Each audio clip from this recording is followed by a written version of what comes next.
taxes, higher insurance premiums, and lower property values. And that is just the price of homicide. The human and economic costs of all violent crime run even higher.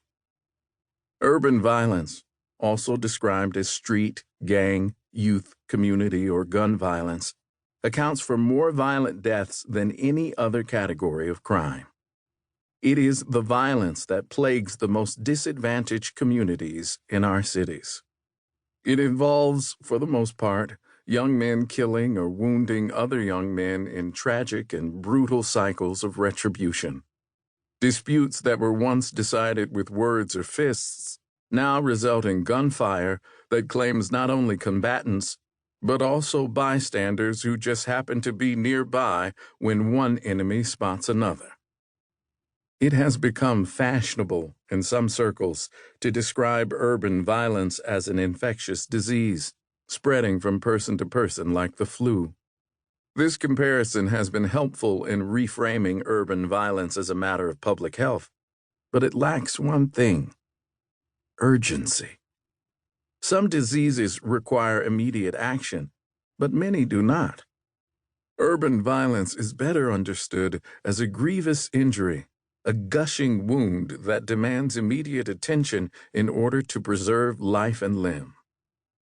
A life-threatening injury is an acute emergency, while a disease can be a chronic condition that demands a less vigorous response. In this book, I propose a series of life-saving treatments to address urban violence right now, without further delay. Urban violence is the most widely studied form of crime, and there is enough reliable research out there to provide a strong sense of how best to tackle the issue today. Murder on the streets of our cities is a deadly serious problem, but it is also a solvable one. Recognizing that the fastest route between 2 points is a straight line, these treatments address urban violence by focusing attention and resources on the most dangerous people, places, and things, the factors driving the majority of the mayhem.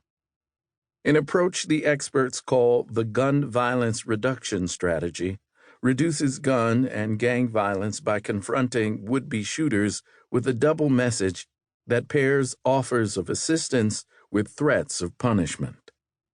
Hotspots policing temporarily cools crime locations, getting guns off the streets, and giving neighborhoods an opportunity to recover. These efforts also balance punishment with prevention. Cognitive behavioral therapy helps high-risk adolescents manage their emotions, address conflicts constructively, and think carefully about the consequences of their actions. Investing in crime-prone places by removing blight and restoring services makes them less susceptible to violence. Finally, just as a treatment for injuries requires partnerships between patients and their healthcare providers, peace in the streets requires cooperation between communities and criminal justice authorities. A lasting peace cannot be achieved without improvements in the perceived fairness of criminal justice institutions, especially the police. The principles of procedural fairness, by which criminal justice officials learn to treat residents with respect, offer them opportunities to be heard and become more transparent about what they do and why they do it, can rebuild confidence and renew partnerships while restoring public safety.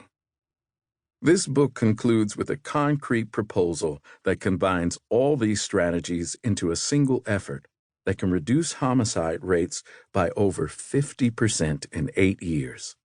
Just 2 mayoral or presidential terms. In Chicago, this proposal would prevent more than 1,500 murders. In Baltimore, it would avoid almost 800. Nationally, these efforts would save more than 12,000 lives and avoid approximately $121 billion in social costs. Put these proposals into place, and in a decade, the U.S. murder rate will resemble Canada's. In short, this is a book about how to stop the bleeding. It offers a new